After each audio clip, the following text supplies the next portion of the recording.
Hello, everyone, and welcome to our webinar on our newest funding opportunity for CRP TIP, the Conservation Reserve Transition Incentive Program. We have a robust agenda today, so we're going to get right down to it. I'm Sarah Campbell. I'm USDA's Beginning Farmer and Rancher Coordinator. With me today on this webinar, we have John Carter, who is the National CRP TIP Program Manager, and Sunday Johnson from our Business Center's Office of Grants and Agreements. And we are all gonna walk through a couple of things, but first things first, a little housekeeping. This webinar is being recorded. If you have questions, please put them in the Q&A session. So we'll be monitoring that, and we will do Q&A at the end of the webinar. Like I said, it's being recorded. It will be posted online on farmers.gov and FSA's webpage, along with the slide deck from today. It just usually takes us 1 to 2 weeks to transcribe and caption our webinars. So there may be a short kind of lag on getting those materials online, but we do email all the participants once they are live and online, and they'll be available for you to watch and view and have as a reference following the webinar.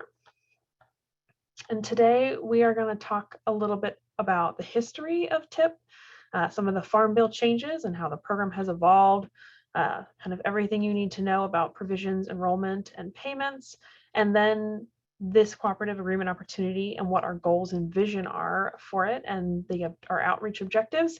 And then we'll get into the nuts and bolts of the requirements and the application and some tips for applying. And just a reminder for folks on the line, because sometimes it happens, this funding opportunity is for organizations and stakeholders, not individual producers. So we do get that question a lot. So just a heads up, if you're a farmer on here and you've got other places to be, this might not be exactly what you're looking for, but we do encourage you to go learn more about CRP TIP as a program you can enroll in. And with that, I am going to kick it over to my colleague, John.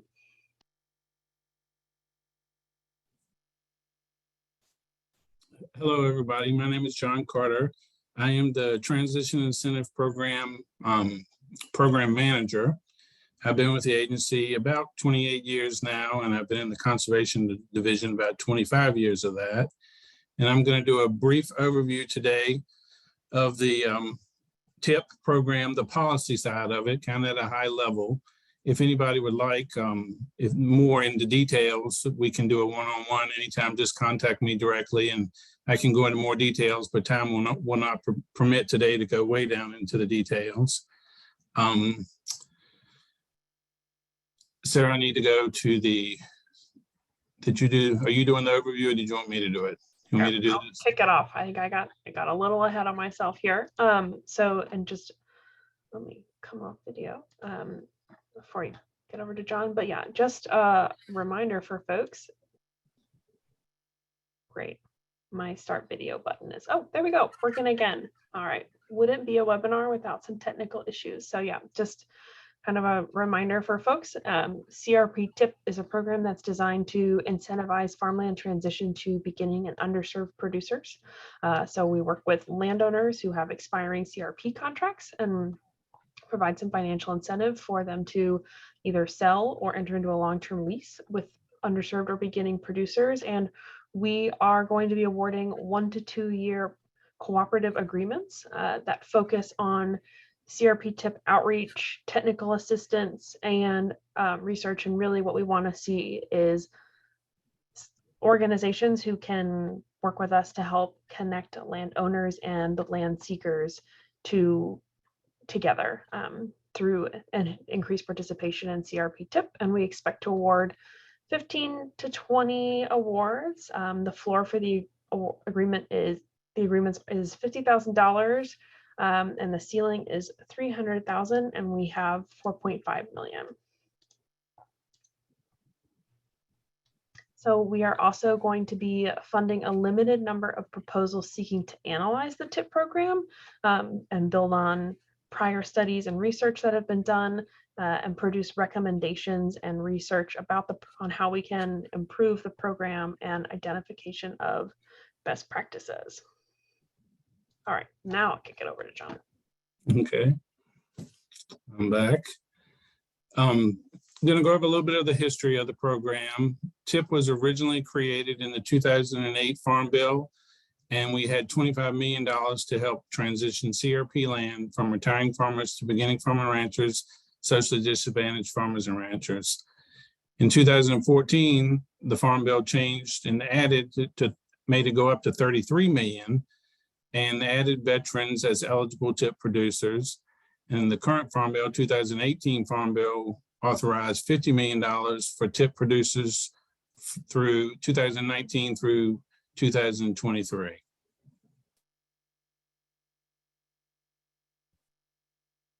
Next slide.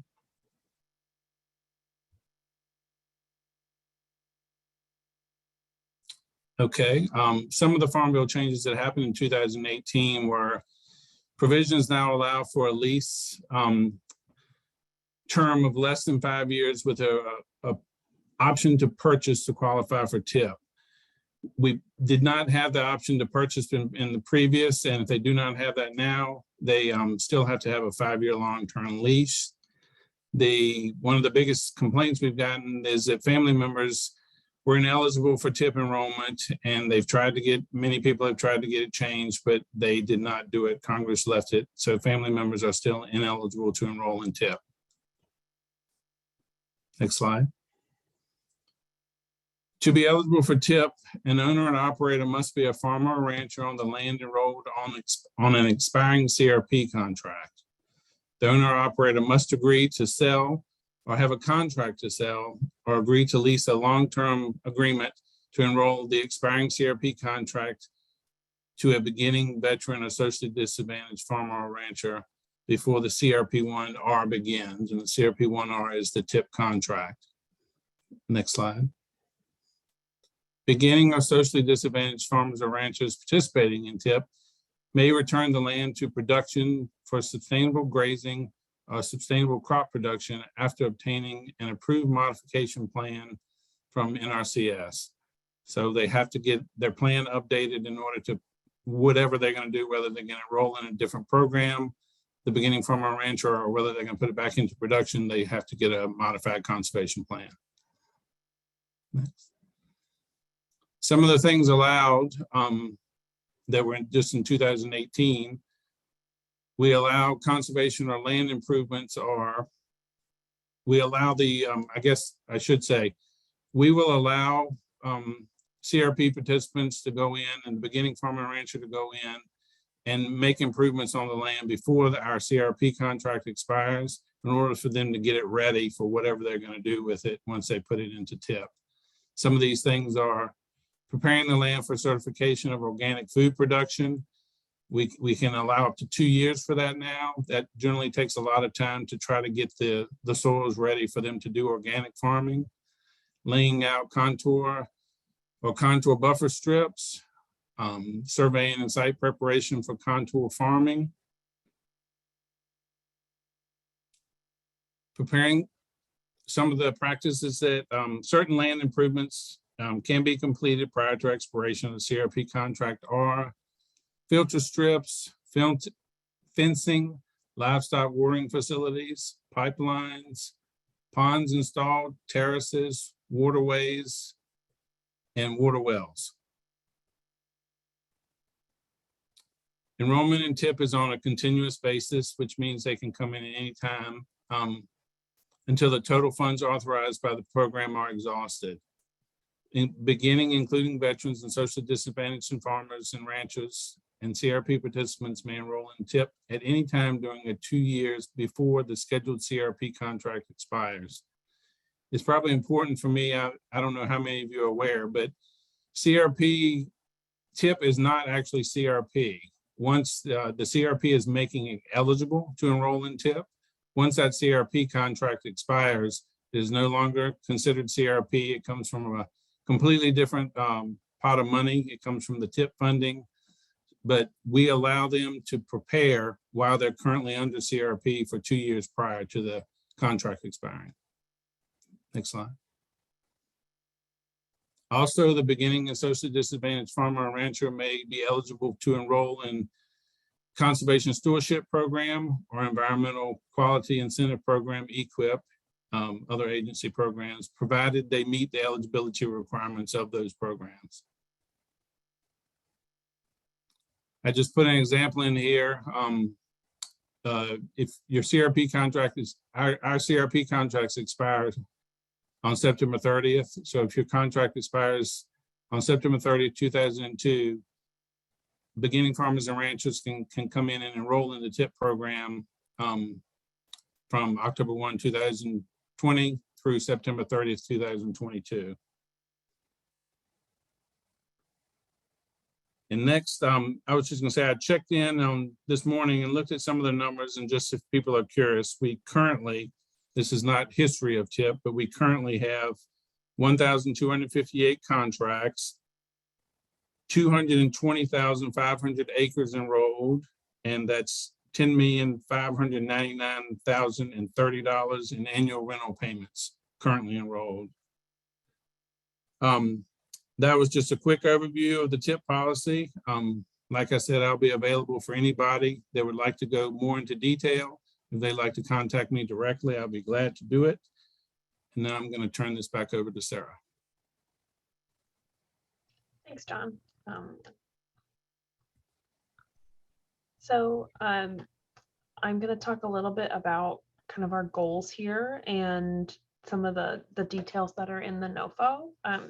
And I just want to remind folks that cooperative agreements are different from grants.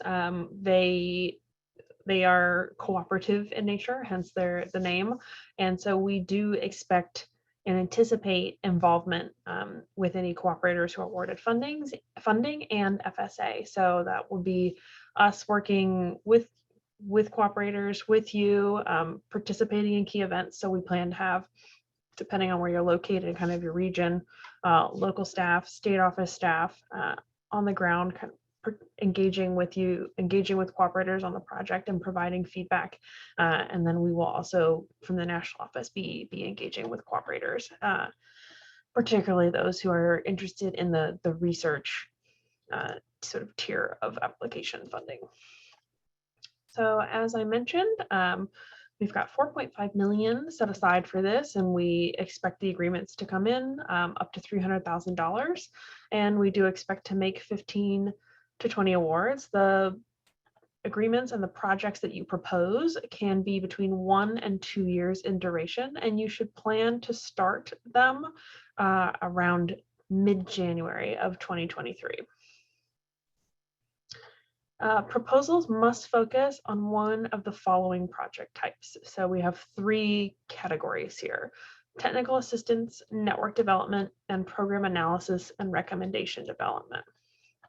So and kind of a little additional history here with CRP TIP, it's this really great program. It's a great resource. There's, incentives for landowners to transition land back over to beginning and underserved producers who can put it back into production. But, at our local offices, we can enroll folks in TIP, and we do send letters to landowners as their contracts are expiring, letting them know about TIP. And then we also work with beginning farmers, but we can't do that matchmaking, and we can't provide the technical assistance of, putting a land seeker and the landowner or a potential seller together. And as, cooperators who work in this space, you all are aware that, there's challenges in that matchmaking, and that often the landowner and the new farmer, they need some technical assistance, and they need support and even establishing and kind of navigating that relationship, whether it's figuring out a sales and purchase agreement or figuring out a lease. And there's kind of a lot of expectations to manage, and that is just, for a lot of reasons, and some of them have to do with conflict of interest, our staff can't do that. We can't do that matchmaking, that technical assistance. So we really rely on our partner organizations to kind of fill that gap so that we can deliver the program. So for the technical assistance projects, they've got to address one or more of the following: outreach to increase TIP participation, improving program participation in places with low participation rates, and increasing the number of expiring contracts that actually transition into TIP, and then providing that outreach and that technical assistance in those critical areas. And the focus needs to be on successful land transfer and increasing TIP participation. And really what we're looking for here is successful projects will help landowners and land seekers connect to, kind of pull it all together and connect to those legal, financial, and technical assistance resources that support the transition of that farmland. So that kind of supportive matchmaking and bringing folks together, not just doing outreach and, saying, hey, if you're a young farmer or a new farmer looking for land, if somebody has a CRP contract, they could get extra payments for, like kind of sending them out, but really providing that assistance and that support and that matchmaking. So not just general outreach, but something targeted that provides additional support to both parties. And kind of in that vein, we're also looking for projects that focus on network development. So developing a network framework to help connect landowners and land seekers. And so that would include service provider resources, referral processes, ways to connect landowners and land seekers. And again, that technical assistance to contribute to successful TIP contracts and enrollment. And last but not least, program analysis and recommendation development.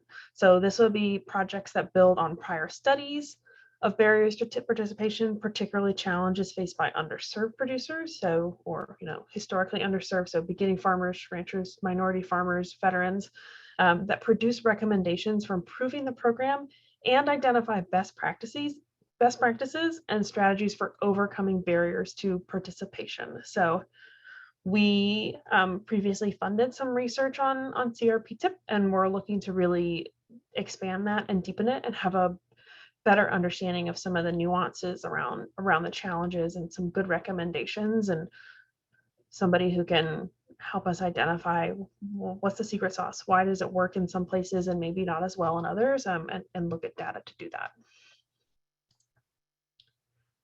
So because of the nature of CRP, there are some states that did not have enough expiring contracts where we've got beginning and underserved producers. When we were working on this funding opportunity, we looked at a lot of different data points to identify priority regions. So these are the priority states for the project. So Alabama, Colorado, Idaho, Illinois, Iowa, Kansas, Maryland, Mississippi, Missouri, Montana, New Mexico, North Carolina, North Dakota, South Dakota, Texas, Virginia, and Washington. And your proposals can focus on more than one state or have a regional focus, but these are the priority states and that we're looking for. We are not looking for projects focused in Alaska, California, Delaware, Maine, New Jersey, Puerto Rico, Vermont, and West Virginia,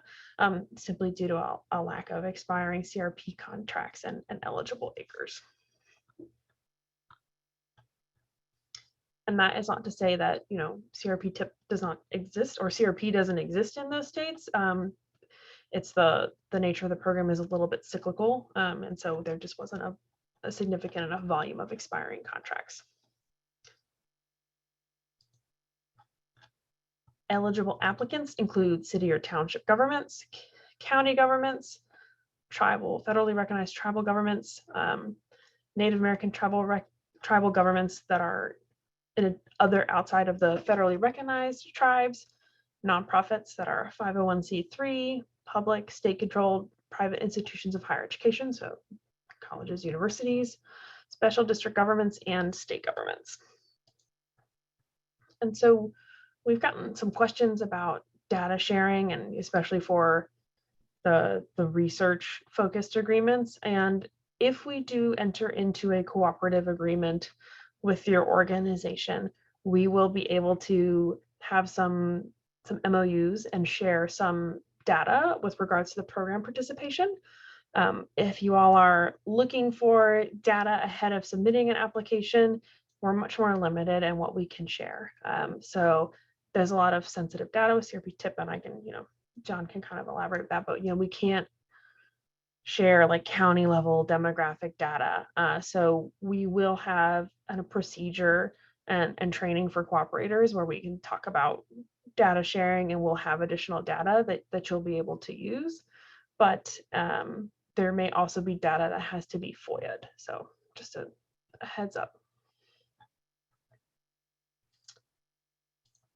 And now I am going to turn it over to Cindy Johnson from our Grants and Agreements Division to just walk through some of the requirements and some tips for applying it. Good afternoon.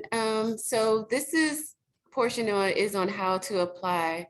So eligible applicants can apply through grants.gov. I'm going to put this disclaimer out there. Grants.gov is not hard, but if you wait till the last minute, it can get kind of frustrating. So you'll see this in another slide. We really encourage you to apply early. And if you have questions, ask those early as well. Eligible applicants or eligible entities must submit their applications by 11:59 p.m. Eastern Time on October 21st, 2022. And USDA anticipates making selections by late fall 2022 and awarding funds by January 2023.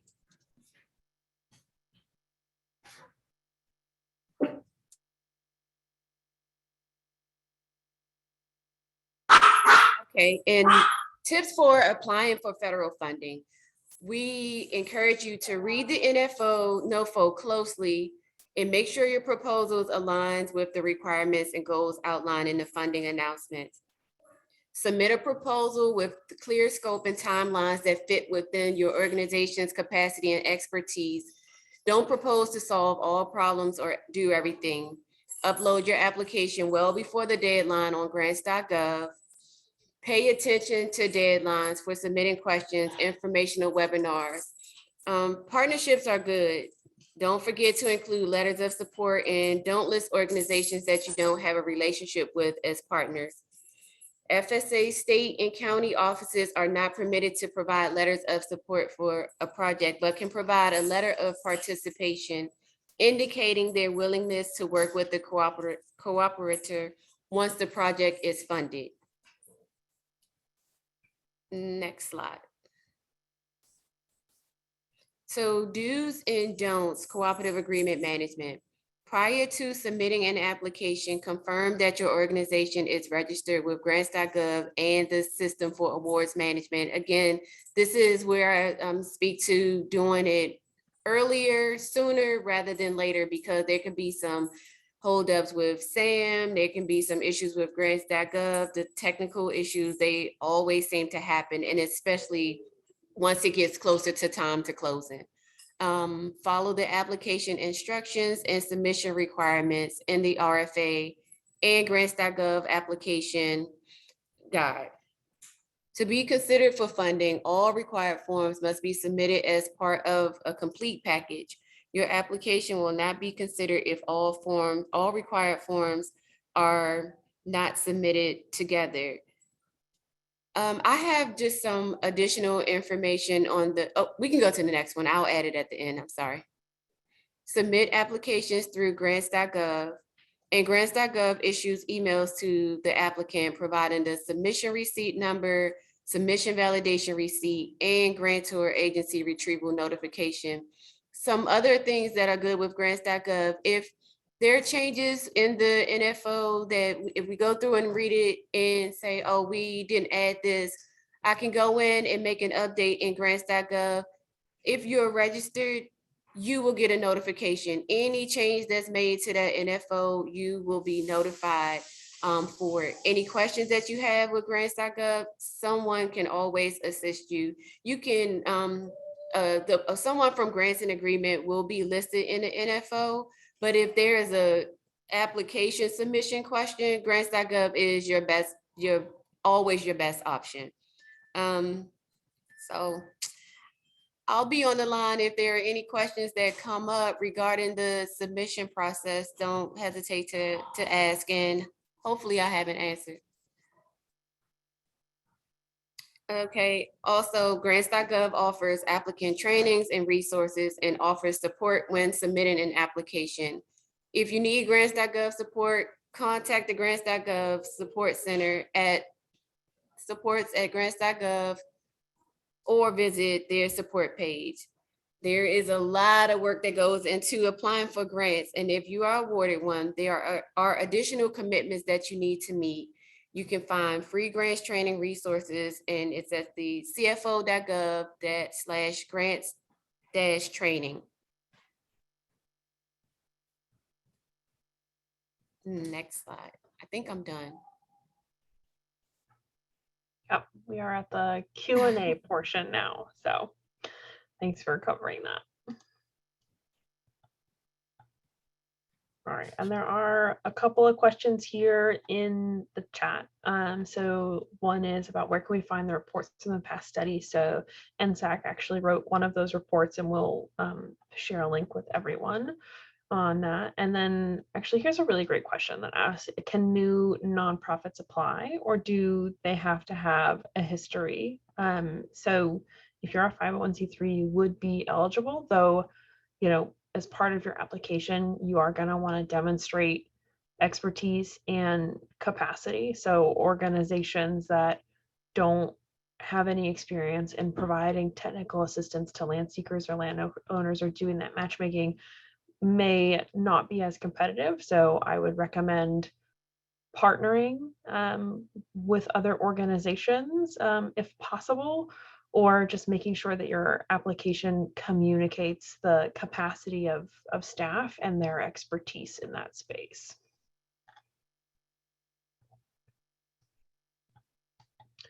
Somebody asked us to go back to the slide on training.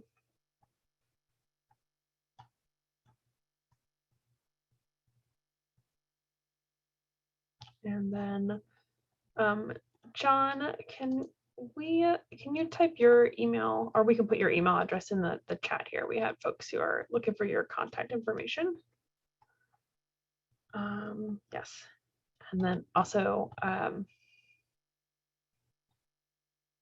we've got somebody from Grants and Agreements here who is reminding us to remind folks, in addition to reading the budget narrative really closely, guidance online, make sure to look at the 242 and 424A instructions. So there's a lot of instructions online. Please read them all closely and look at everything and give yourself ample time to ask questions if you've got those. All right. So.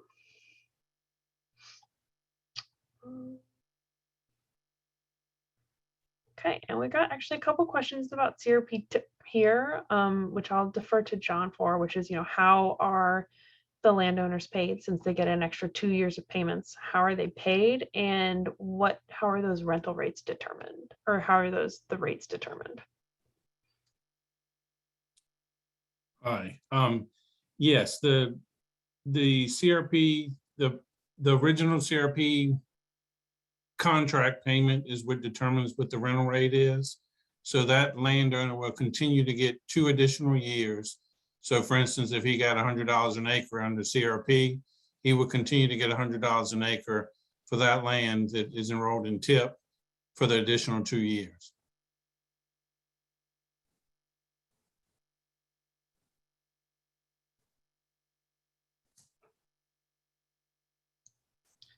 And then we've got a question, which is, how does outreach currently happen to land seekers for CRP tip? And I think I'll take a first crack at this, and then John can add anything. So for all of our programs, we do outreach on the ground at the county, state, local, national level. We've got outreach staff who do outreach. Our local service center staff, so your service center or your USDA offices, they do outreach to producers. So CRP and CRP tip is one of those programs they do outreach on. It's just a little bit more challenging because you've got to have an expiring CRP contract, or to be able to identify a producer that has an expiring CRP contract, so we can talk to new farmers about CRP tip. And some of them do know. They may know, like, neighbors who have CRP contracts or that they're expiring, and so they can talk to them about that incentive. But it's one of the programs that's a little bit more challenging to do outreach on, just because of the way the program runs. And John, I'll let you add anything if you've got anything to add there. I think you're absolutely right, Sarah. I think that the majority of the outreach is done by the county offices right now, as we do outreach for all of our programs at the local FSA office. They actually do it from the state office as well. But we do, Sarah's group does actually go out and contract and try. In the past, we've done outreach like we're getting ready to do right now, and some of that has been done as well.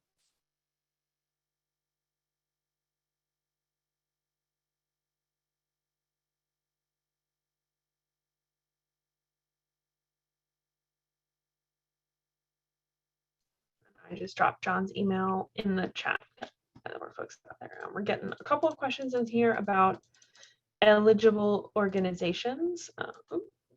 So applicants. So I'm just gonna come back to this slide so folks can take a look at that. For this funding opportunity.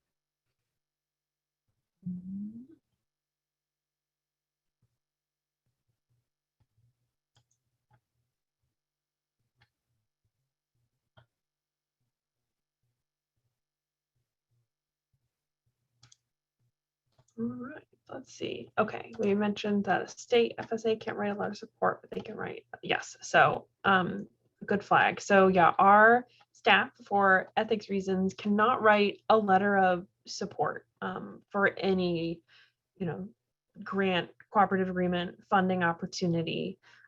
We are not permitted to do that, but we can submit letters of participation, which basically, declare that if a project is funded, we will work with the cooperators, and that is something that our staff have a template for and have guidance on. So if your organization,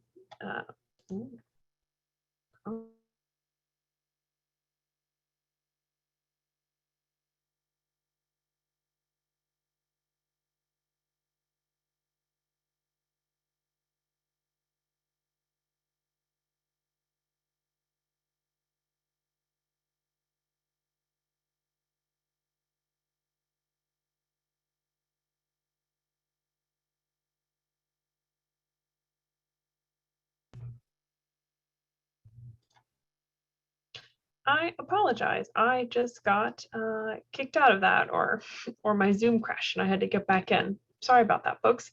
But anyways, as I was saying, if your organization, works really closely with FSA or NRCS staff, and you kind of have that relationship, and you plan to, as part of your project, do workshops with the staff and things like that, they can provide a letter of commitment, like a participation, indicating and committing that they will participate if it's funded.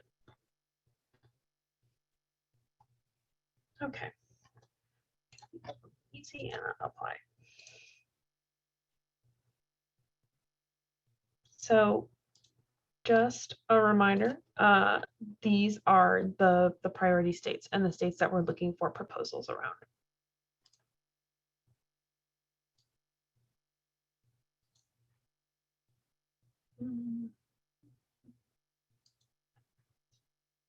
Okay. Question about acronyms. CRP is the Conservation Reserve Program, and TIP is a Transition Incentive Program. And it looks like we've got a couple of farmers in here with some questions, so we'll get with you all and kind of have some chat here, but there are, and answer those questions individually, since this funding opportunity is meant for organizations, not individual producers, but it seems like there's some folks with questions about CRP TIP, the program. So we'll link you with those resources and shoot you a message here in the Q&A box.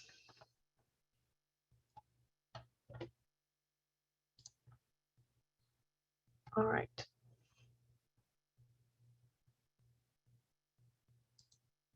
Well, that is